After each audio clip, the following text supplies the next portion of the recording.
Welcome in to this Tuesday edition of Palmetto Sports Daily. I'm Carmine here in Greenville, joined by Kevin Bilodeau in Charleston and Teagan Brown in Myrtle Beach. And a place where we hope to be one day is in a Hall of Fame, and that's where a bunch of inductees, 10 of them were inducted just yesterday into the South Carolina Athletic Hall of Fame, headlined by the head ball coach Steve Spurrier, who sat down one-on-one with WIS sports director and usually a panelist on this show, Rick Henry. We'll get to that in a moment, but first let's pull up some of this video. An unbelievable group that was enshrined into the South Carolina Athletic Hall of Fame, which honors athletes, coaches, or even administrators who have a connection to the great state of South Carolina, either by going to college here or playing some type of athletics obviously here, or being from South Carolina.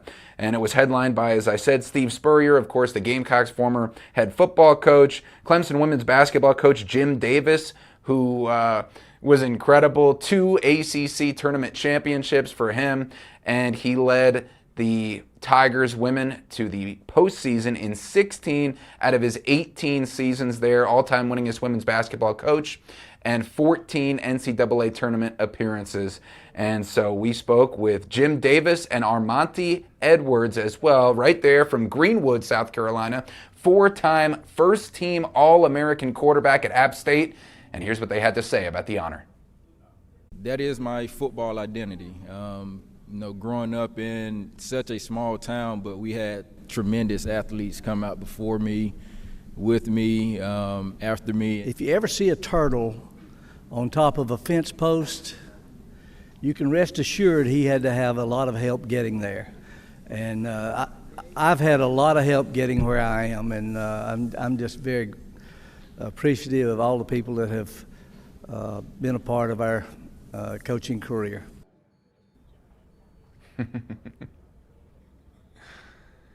Love that self-deprecating humor there by Jim Davis. He did, of course, have a lot of help from several legendary Clemson women's basketball players, but we deserve to give the coach some credit too. 50 wins, guys, over top 25 opponents. 50 wins over ranked teams in his career that spanned 18 years with the Tigers. And I mentioned Armonte Edwards. It's just incredible what he did at App State. 4-time first-team All-American at quarterback, and first player ever with more than 10,000 passing yards and 4,000 rushing yards in a single career. He also, Kevin, you'll remember this one, led that legendary win for App State over 5th-ranked Michigan at the time in Ann Arbor in 2006. One of the legendary upsets in the history of college football. A 2-time Walter Payton Award winner, first ever to do that. So just give Armonte Edwards his flowers there. But Kevin, what stood out to you from this incredible crew that was just inducted into the South Carolina Athletic Hall of Fame? Yeah, Carmine, Teagan and I talked about Armonte a little bit yesterday, and just one of the scariest guys I've ever seen go up against the Citadel in a couple of times that App State had to come down to the Low Country and play against the Bulldogs. You talk about whether it was his ability to throw the ball, his ability to run the ball. He was a guy that there was just pretty much no stopping either way. He would, stack the box to make sure he couldn't run around, and he would just throw a 40-yard bomb on you, and they'd score a touchdown. Or you'd keep everyone back to make sure the receivers weren't open. He would make something happen with his legs. Just one of the more impressive quarterbacks I've seen at that level in the 20-plus years I've been here in the Low Country. So really, really excited to see him go. But, of course, like you mentioned, the headliner was Steve Spurrier and everything he did for the South Carolina program, making them a top-notch SEC team in his tenure with the Gamecocks. Like we said, Rick Henry had a chance to sit down one-on-one with the head ball coach yesterday. Here's what they had to say. Steve Spurrier receives his South Carolina Athletic Hall of Fame jacket. Spurrier was one of 10 members enshrined Monday night. The HBC is inducted nearly 11 years after he coached his final game for USC. He's Carolina's all-time winningest football coach with a record of 86 wins and 49 losses. I talked with Spurrier about his glory days leading the Garnet and Black. When you beat Tennessee at their place and beat Florida first time since 1938, you gain respect from your opponents and you gain confidence within your team. So we had some good leaders, Connor Shaw and Marcus Lattimore, Jeffries, he was the best receiver maybe to come through in many a year here. So anyway, we had the ball players, and then we just got to get in the habit of winning and, trying to win every week. You mentioned Marcus and Connor. What was it about those two guys that made them such great players, but also great team members? Mm-hmm. Yeah, Marcus Lattimore was a great team member. You're right. Everybody, he was all for the team. If you wanted me to carry it 40 times a game, which he did at Florida to win the division that year, he could do that. Or maybe have a 10-15 carry a game, whatever helps us to win the game. And, of course, Alshon, he had so many big touchdowns along the way.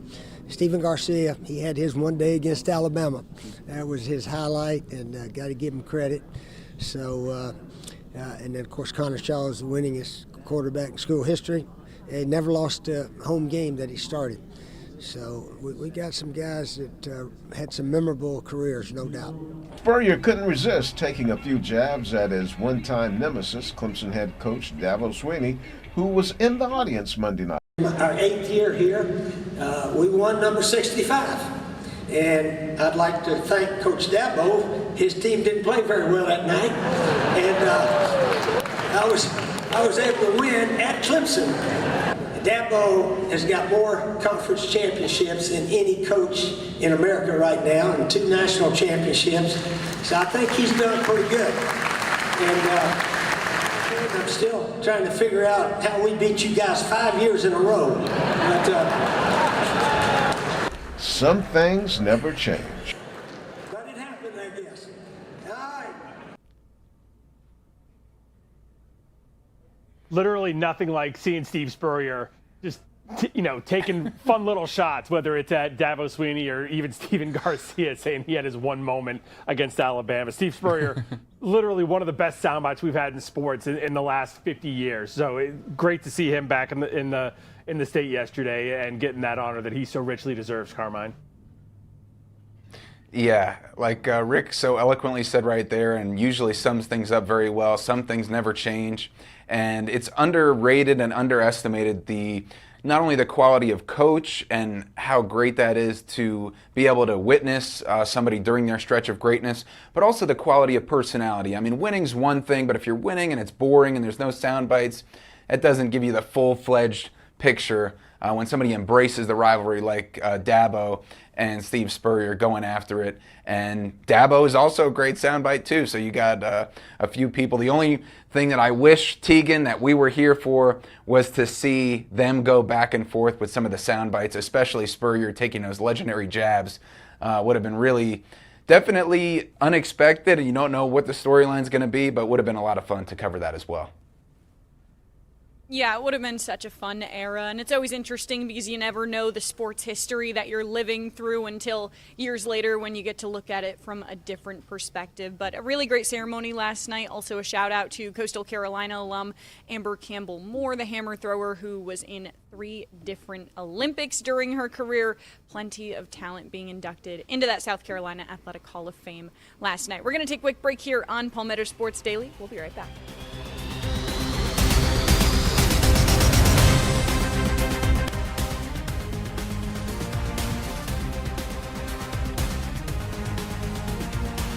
Welcome back to Palmetto Sports Daily. We move over to college baseball, where a conference tournament's kicking off today. Both South Carolina and Clemson in action this afternoon. More on that in just a moment. But all 3 low country teams going to kick off their runs in their conference tournaments starting tomorrow morning. And we start off with the Citadel. They're going to be in the upstate playing in the SoCon tournament, and they're going to open things up 9 a.m. coming up on Wednesday morning, and they take on their rivals from VMI, a VMI team they just swept this past weekend to wrap up the regular season on the road. So tons of momentum for the Citadel coming into this one as they take on the Keydets in the first round of the SoCon tournament. We got a chance to catch up with the Bulldogs ahead of things yesterday. They're excited to get into the postseason. It's tough, and especially with it being a rivalry and just being 3 days up there, they get a chance to reset. It's tough to beat a team 4 times. It's tough to beat anybody in this league, really. So, but the old saying, it's been around for a long time, if you want to keep playing, you got to be playing good baseball. It doesn't matter who you play. So we get a chance, and it's a great opportunity for us to get off to a good start. We played the first game of the tournament, and hopefully we playing more after that. We've just been clicking on all cylinders, and I don't think that we've had any doubt throughout the year. I just think we're putting the right pieces together at the right time. We know from day one that we've had the talent, and it's just been a matter of playing complementary baseball. Now, as for Charleston Southern, they're going to kick off the Big South Tournament coming up on Wednesday morning as well. Just before noon, they're going to have first pitch as they take on Radford in the first round of that Big South Tournament. And just like the Citadel, CSU coming off their final regular season weekend series as they took on Radford over at CSU. What didn't go as well as things did for the Citadel is the Bucks actually dropping 2 of 3, but they did take that final one at home on Saturday. So CSU finishes the regular season at 29-21, 13-11 in the Big South. So even though it was just 1 win out of 3 games, they did get the last one. So little momentum for the Bucks too as they start off the postseason. You know, this is what we prepared all year for, which was postseason baseball, right? You win in April and May, and then you get to play in June. And our team knows that. And you can look at our roster. You can look around our diamond. We got a senior behind the plate. You got a senior at third, a senior at short, a senior in center. I mean, they're all over. Senior DH and Tupou, first baseman. I mean, we got birthdays, and they know what this is about. I think the big thing is going 2-0. You know, we talked about that. Obviously, we're going to take it 1 game at a time, but those first 2 games are very important, and we know that. In the last 2 years, we've gotten 3rd and 2nd. So definitely winning those first 2 games and getting us in a good shot in the winner's bracket to win the whole thing. And finally, there's the College of Charleston. They kick off the CAA tournament up at UNC Wilmington tomorrow afternoon. Now, I think I said yesterday they actually take on Wilmington. That's not right. The standings moved on the last day, so the CFC actually going to open things up when they take on Hofstra in the first round of the CAA tournament. It has been an up-and-down season for the College of Charleston. It seems like at times they've had some momentum, and at other times they've just been down in the dumps. They come in on a 3-game win streak after sweeping William and Mary over the end of the last regular season weekend. 28-26, 18-12 in the CAA conference. So they get ready now to kick off postseason play tomorrow. I mean, we've played great. I mean, it's. I think at one time we were 10-19 or something like that, and to turn it around and finish with a winning record the last part of the year. I mean, when we were getting on the bus to go to Wilmington, I guess a month ago, things didn't look good. And to win the series at Wilmington, to sweep Elon on the road, to win the series at William and Mary, to sweep William and Mary here. We've had some good moments. I think we're getting there. I still think we have a lot left on the table. You know, there's, after a couple of games, we look back and there's things that we could do differently, for sure. But I think we're also taking a lot of good things away from the game, right? I think we're finally starting to swing the bats like we expected to at the beginning of the season. And we're having some steadiness on the mound, too. And I think those are 2 kind of ingredients to success, especially at this point. And I think we've got a lot of depth, too. And that speaks to, kind of what we've built here. So again, all 3 low country teams start off the conference tournaments on Wednesday morning. Teagan, we know Coastal Carolina kicks off their conference tournament as well. We just don't know who they're playing yet.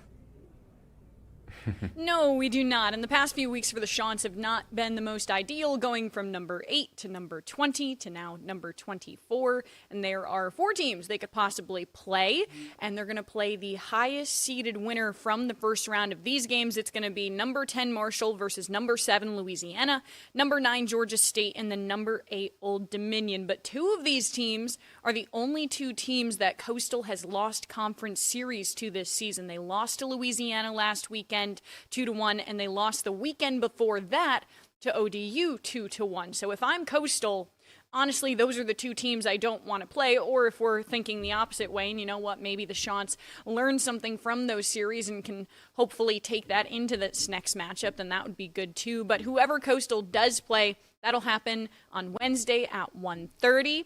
And then Southern Miss, the top team in the Sun Belt, they got that number 1 seed during the last weekend. Once Coastal and them switched, Southern Miss will play the lowest seeded winner from that first round. Carmine.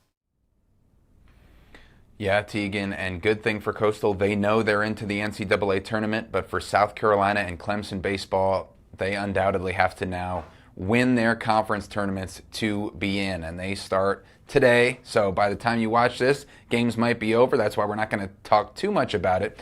But both South Carolina and Clemson are 15 seeds. The Gamecocks going up against 10 seed Tennessee in day one of the SEC Tournament. And just down the road in Charlotte, we have our Palmetto sports team, Caroline Soro, Ella Grogan, at Truist Field covering the Clemson Tigers' quest to win 5 games in 6 days. They're a 15 seed taking on 10 seed Notre Dame. Doesn't look that good for the Tigers, kind of like as we've seen all season, because they got swept by their now opponent in the ACC Tournament, Notre Dame. Swept them over in South Bend this season in the 3-game series, although Clemson had a chance to win 2 of those games. Now they'll have to win, like I said, 5 games in 6 days, win the ACC tournament just to make the NCAA tournament. And after closing out their final regular season game with a win against Virginia Tech, despite losing the series, here's head coach Eric Bakich on the mentality.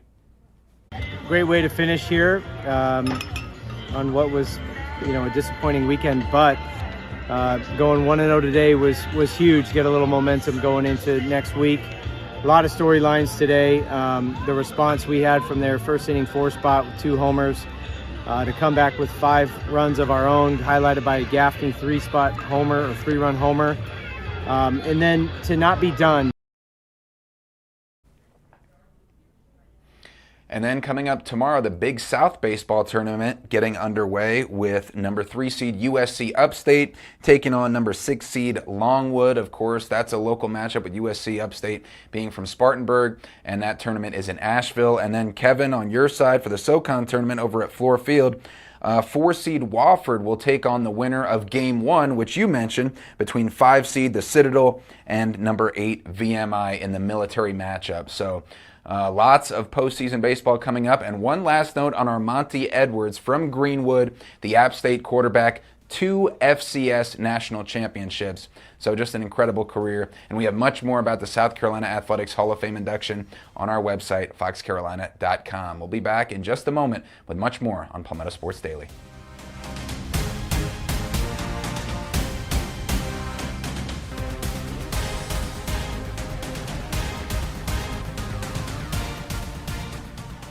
Welcome back to Palmetto Sports Daily. We move over to minor league baseball, and for the Charleston River Dogs, they're kind of flipping the script on what they've done the last several years. Usually they get off to a slow start in the first half of the season, turn things on in the second half, and either make a big playoff push or just barely come up short. This year, already in first place in their division in the Carolina League, so off to a great start for the River Dogs. They open up a series in Hickory tonight with a 1-game lead over Hickory in the standings. But when they open that series, they're going to be without maybe their best position player they've had so far this season in catcher Caden Bodine, because the former Coastal Carolina star getting the call up today. He's moving up to high A ball, and for the Tampa Bay Rays organization, that means he's going to be making the move up to Bowling Green. And Bodine has gotten off to a really good start this season, definitely earned this promotion. He's played in 33 games for the River Dogs, 50 hits so far this year, batting .379 along with 5 homers, 27 RBI. Also very good behind the plate as well. Defensively, got about a 98% fielder rating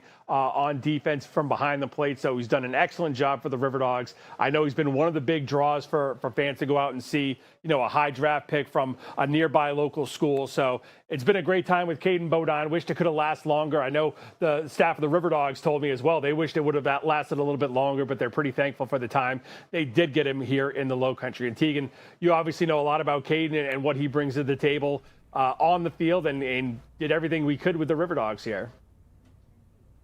Yeah, he's definitely, a really loved player here in the Coastal Carolina community. He graduated from there last year and then was drafted by the Orioles originally in that first round before he got traded to this organization. But I know that, as Coastal Carolina Twitter X starts to pick this up right now, they're all getting really excited as we record this episode of the show. We're going to take a quick break. We'll be right back.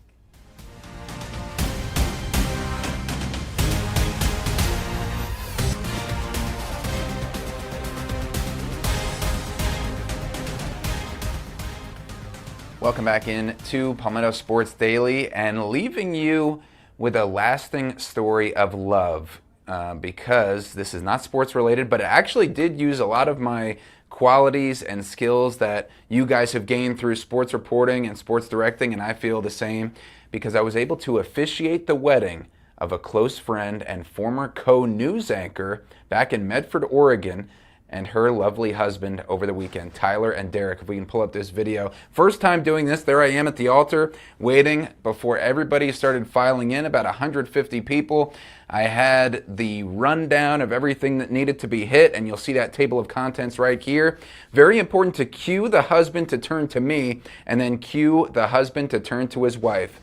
Very emotional, really try to keep it together because you're up close and personal, just like we are with our sports reporting. We're right there on the scene and right there for the emotions of this wedding. And there you see the details of getting prepared for the kiss and the moment that everybody was waiting for, and stepping out of the frame of the photos and taking a few photos myself. So just a great honor to officiate the wedding of my former co-news anchor there in Oregon. Something new, but used a lot of skills, Kevin, that we hone every day with the story. And it was just a story of their love and relationship rather than a sports story in this case.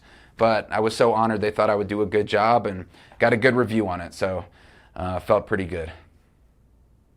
That looks like a bigger script than you would have on a Friday night for high school football. How were you able to keep everything straight?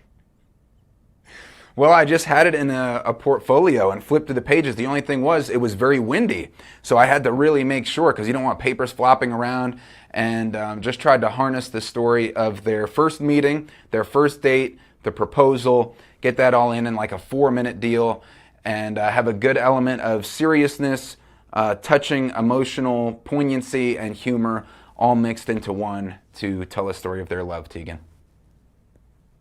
Yeah, that's awesome, Carmine. I will say I'm very glad that you had in your notes to step aside during the kiss, because that is one of my biggest pet peeves when it comes to weddings, the officiant being in the photo.